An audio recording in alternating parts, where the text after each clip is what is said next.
Can I just take a moment to talk about what a big load of horse that argument is? Yeah, it's terrible. Because That's why you hear it that's for why I so pulled it many back as things.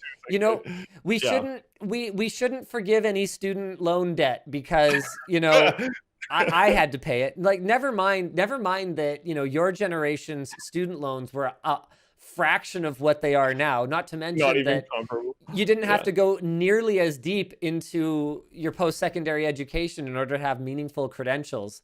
Like, okay, whoa, this could be a very long aside, but like, it's very frustrating to me that in the 60s, in the 70s, a high school diploma actually was considered a job credential.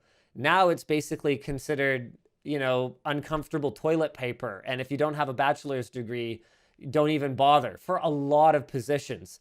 And then in the same way, what used to be a bachelor's degree type of position back in the, mid to Mass. latter part of the 20th century, now they're going to ask for a master's. So on the one hand, school costs have gone like this, and the requirement for credentials has gone like this. So not only does this generation, the Zoomer generation, have to deal with the fact that they had to pay more for school, they had to pay for it longer, their rent was more expensive, the general cost of living is way higher. Like it's here I The am going on a very be able to this is a work very or this is a very paying political less. it's a political conversation, Luke. We're starting a political conversation here, but to me, just Mhm. like, having a functioning society where people can afford to Yeah. live based on, going to work and So not be some people starving is not political. That's just basic.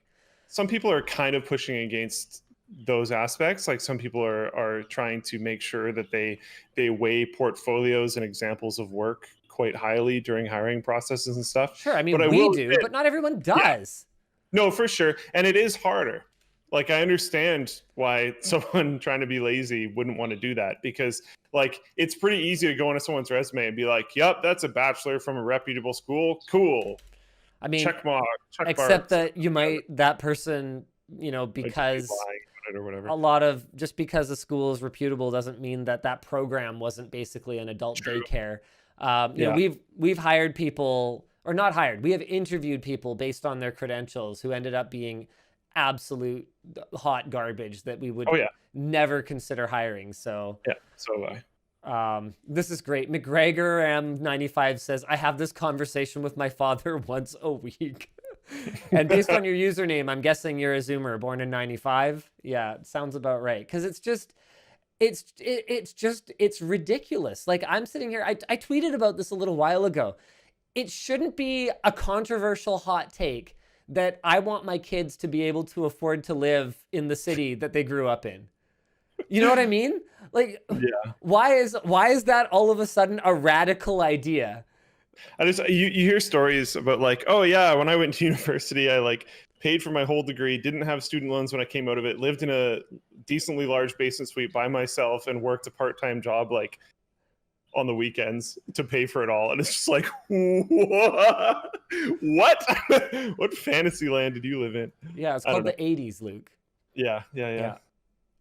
Linus, We're thanks pretty to far off of 3 nanometer process nodes, though. I will yeah, say. yeah, yeah. Well, you know what? It's not that far off of one of the other topics that we said that.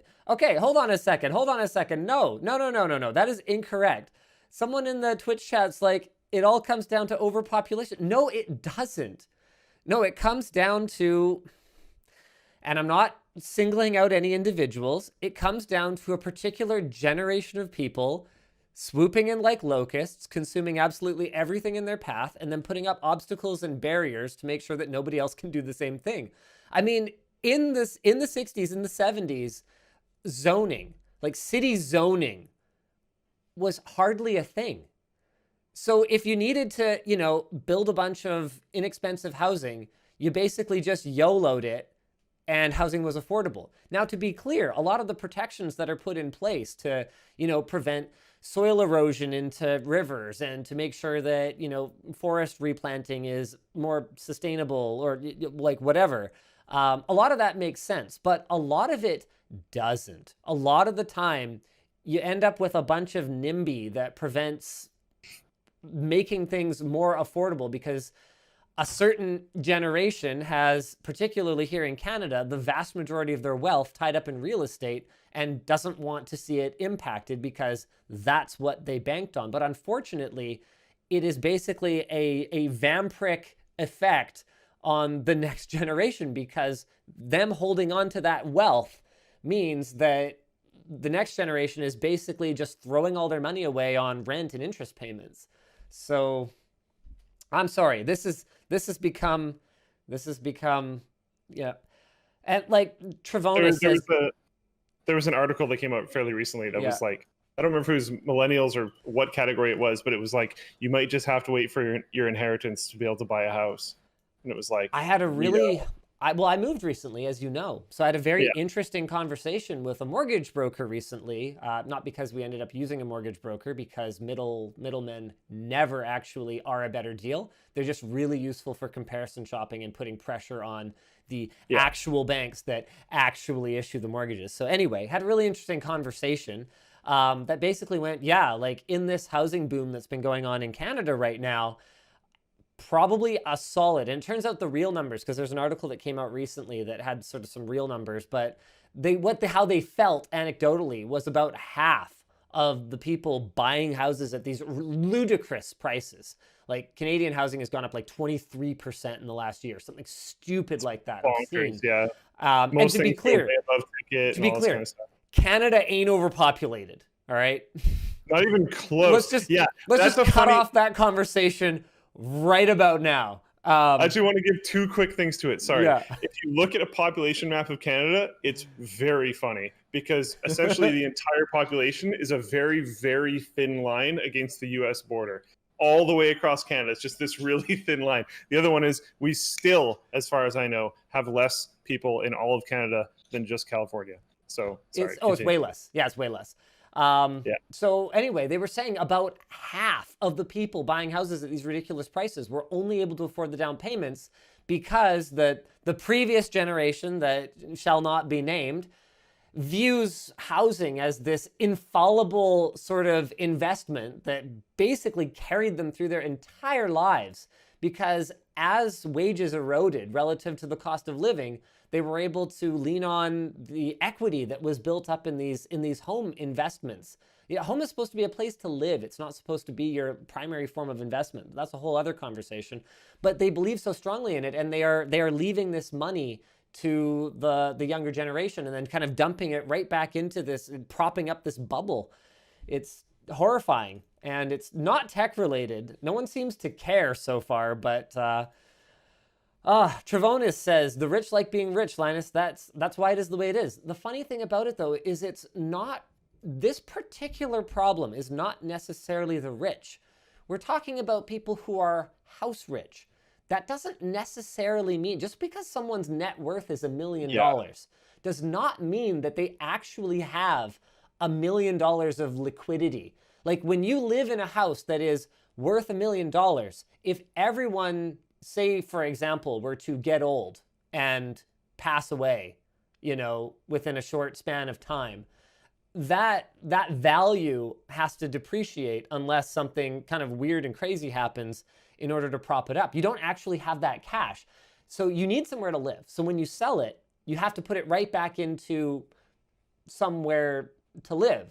Or when you sell it, a bunch of others are going to sell, like from the same cohort, are going to sell it around the same time, and there's going to have to be some kind of crash. So just saying the rich is too simplistic, but I also understand where this resentment comes from, because you've got literal generations of people between the millennials and Zoomers now that see the very idea of being able to own a detached home as for the rich.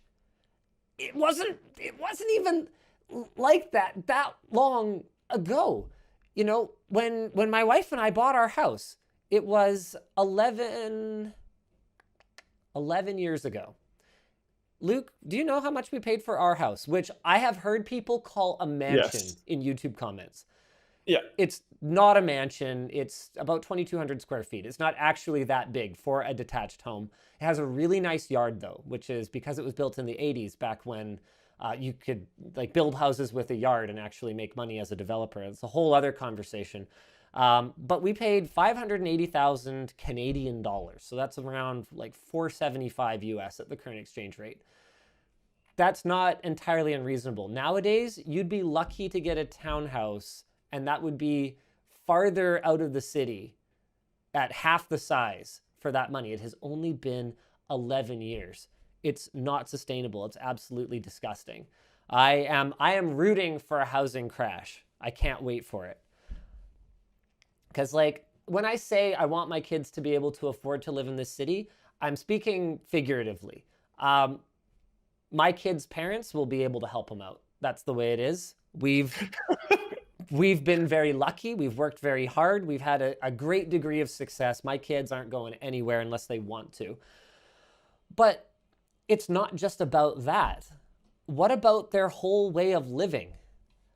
Yeah, Nacho Warrior, we can talk about that too. It's a whole separate issue. The whole investors causing serious problems and the whole fact that you've got, I think it's, oh man, what is it? Like 1 in every 5 homeowners in Vancouver owns more than one home.